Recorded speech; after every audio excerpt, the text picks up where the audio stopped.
Assalamualaikum warahmatullahi wabarakatuh. Saya Gugun Gunawan dan di sini saya akan membacakan satu buah cerita pendek karya dari Triana Rahayu yang terbit pada tanggal 22 Maret 2020 dan berjudul Yang Tertinggal di Praha. Pertemuan singkat yang baru berlangsung sekitar 10 menit ini bagaikan waktu panjang yang menyiksa. Berulang kali kuaduk teh di cangkir, membunuh keresahan. Sementara mata kelam lelaki yang duduk di hadapanku menatap tajam, membuat kegelisahanku makin bertambah. Aku tertunduk layu, tak sanggup berpikir, apalagi berkata-kata. Pertanyaannya justru membuat gambaran itu kembali berseliweran di kepala. Melempar ingatanku pada landscape senja di balik jendela hotel tua, seputaran Malastrana 2 bulan yang lalu. Aku benar-benar tak menyangka seminar patologi yang membawaku terbang menuju Praha akan mempertemukanku dengan seorang lelaki beraroma rempah yang telah lama ku hapus keberadaannya dalam lokus pikiranku. Mengenakan jaket sewarna tanah dengan topi berwarna senada, sore itu dia duduk di kursi pojok cafe Louvre yang legendaris. Konon, Albert Einstein pernah menuliskan ide-ide briliannya di tempat itu, membuatku nyaris tersedak minumanku saat tatapan kami bertemu. 5 tahun yang lalu, kuputuskan untuk meninggalkannya, demi lelaki pilihan orang tuaku, atas nama balas jasa. Sejak hari itu, aku kehilangan jejaknya. Ada yang mengatakan, dia kembali ke kota kelahirannya di bagian timur Indonesia. Hanya tulisannya sesekali masih dapat kutemui di koran-koran lokal maupun nasional, dalam bentuk opini dan fiksi. Namun, takdir kembali mempertemukan kami di kota yang pernah menjadi saksi buram kekejaman Hitler di abad kedua itu. Angin musim panas kota Praha dengan cepat menghidupkan kembali kenangan yang sempat mati suri di hatiku. Bangunan-bangunan megah bergaya gotik dan patung-patung di sepanjang jembatan Charles menjadi saksi. Betapa selama ini aku tidak pernah memusnahkan dengan sungguh-sungguh perasaan yang ada 5 tahun lalu, yang berkembang di antara diktat-diktat kuliah. Seminar patologi yang menjadi tujuanku ke Praha seperti tak menarik lagi. Berpindah tempat ke kafe-kafe kecil yang bertebaran di gang sempit Praha, di antara gedung-gedung tua yang seakan tak tersentuh zaman, sambil mencicipi sepotong Vitavin dan menyesap Pilsner Urquell, mendengarnya bercerita tentang Franz Kafka, pujangga kelahiran Praha yang begitu dikaguminya. Hingga berakhir pada cerita, kenapa dia sampai tersesat dan menetap di kota 100 menara ini. Dia mengatakan, semua karena aku, demi melupakanku, yang akhirnya dikatakan dengan jujur senja itu. Bahwa usaha itu sia-sia semata, dan lelaki beraroma rempah itu masih lelaki yang sama. Selalu bersemangat bila membahas tentang keresahan sosial dan politik keberpihakan, yang dulu menjadi salah satu penyebab ketidaksetujuan keluargaku atas hubunganku dan dirinya. Hingga senja memerah, matahari tergelincir ke dalam arus sungai Vltava yang tenang. Kegelapan ikut juga membenamkan kebahagiaan yang baru saja mengarus deras di hati kami berdua. Membawa pada sebuah kesadaran, kami telah terjebak pada nostalgia yang salah. Pesawat yang membawaku pulang ke Indonesia seperti membawa tubuhku pada neraka kecil yang sebenarnya. Dan cukup sekali ku katakan kalau aku tak ingin diganggu untuk sementara waktu. Saat berpisah di Bandara Duzhny, dia pun tak pernah menghubungiku, memberiku waktu untuk sendiri. 8 minggu aku merenung, menyesali, ada kalanya memetik memori indah itu untuk kemudian menangis hikmat. Sampai pagi tadi, saat aku sedang menangani seorang pasien dengan penyakit paru kronis, ponselku berdering. Suaranya yang sering mengganggu nyenyak tidurku beberapa minggu ini menyapa.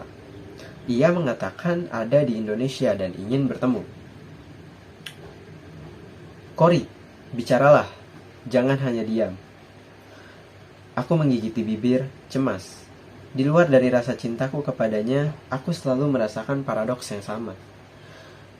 Tolong, jangan membohongi dirimu lagi. Suaranya melunak. Senja itu, di hari kita bertemu kembali di Cafe Louvre, tanpa kau katakan, matamu sudah bercerita banyak. Apa yang sesungguhnya terjadi denganmu sejak kamu memintaku untuk meninggalkanmu 5 tahun yang lalu. Ku hela napas berat, kegelisahanku kini jelas terbaca. Dan hari ini aku datang untuk membebaskanmu, melepas semua keterikatan yang membelenggumu itu, ucapnya. Dengan vibrasi yang terdengar jelas, aku tidak rela jika pengorbananku 5 tahun yang lalu berujung ketidakbahagiaanmu. Kuturut keningku, penat. Aku tidak pernah berpikir kalau persimpangan ini akan datang demikian cepat. Sebuah wajah tiba-tiba hadir, membuatku makin terpuruk oleh perasaanku dengan kegamangan hatiku. Kupejamkan mata sesaat, kemudian bangkit, berjalan menuju dermaga di ujung restoran. Kudengar langkah kaki mengikuti dari belakang. Saat langkahku berhenti dan tubuhku berbalik, dia telah berdiri kukuh di hadapanku, menatapku lurus-lurus, tanpa satu potong pun kata. Suara debur ombak menghantam tiang-tiang dermaga, memecah keheningan, menghanyutkan semua dalam kepasrahan. Sampai keberanian itu akhirnya datang, membuatku berdiri di titik penentuan. Ya, aku tidak bisa terus begini. Sontak wajahnya menegang, keningnya berkerut kencang, mengasosiasikan banyak probabilitas. Cory, apa artinya kita akan... Kutatap matanya dalam, kemudian menggeleng pelan. Aku punya ikatan. Tidak seperti kamu yang bebas, mungkin memang begini adanya. Cinta itu membelenggu, menarikku ke lorong panjang pengorbanan. Pengharapan di wajahnya sirna sudah lewat bias sunset yang mengencani senja. Ditatapnya aku dengan pandangan kosong dan mata memerah, kemudian tertawa lepas. 5 tahun berlalu dan kamu masih saja penuh pertimbangan, Cory. Apa tidak bisa kita pergi meninggalkan semuanya? Kita hanya butuh sebuah pulau kecil. Ada gunung dan sungai yang mengalir jernih. Pantai seindah foto kalender. Cukup rumah kecil agar kita bisa berteduh. Tiap saat aku menatap wajahmu, merasakan kopi buatanmu tiap pagi. Aku mohon, mengertilah. Potongku cepat. Andai kamu tahu, itulah gambaran hidup yang dulu kuinginkan. Gambaran yang telah lama hilang dan kembali terbentang sejak bertemu kamu di Praha. Kamu adalah cinta pertamaku yang kembali, langit yang datang bersama sketsa pelangi secara tiba-tiba, lalu menyadarkanku betapa membosankan bumi yang kutinggali selama ini. Tapi sayangnya, aku tidak bisa hidup di atas nirwana yang kau bentangkan. Di atas kekecewaan seseorang yang telah membiayai kuliahku hingga meraih gelar dokter, dan membantu pengobatan ibuku saat terbaring kritis di rumah sakit karena kanker.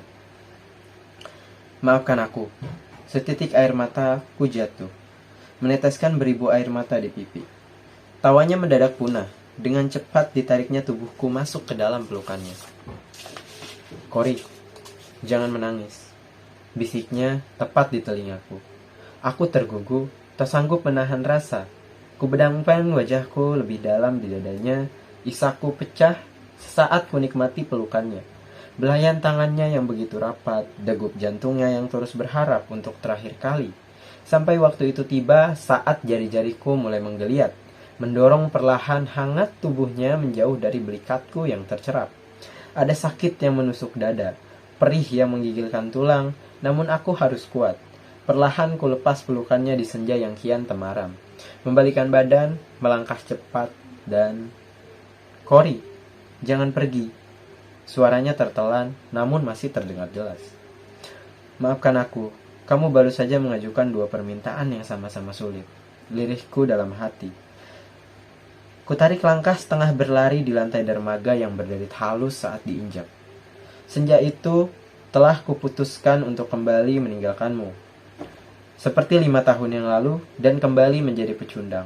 Tapi kali ini ada sesuatu yang sangat berharga yang telah kau tinggalkan di Praha. Yang kini tumbuh di rahimku.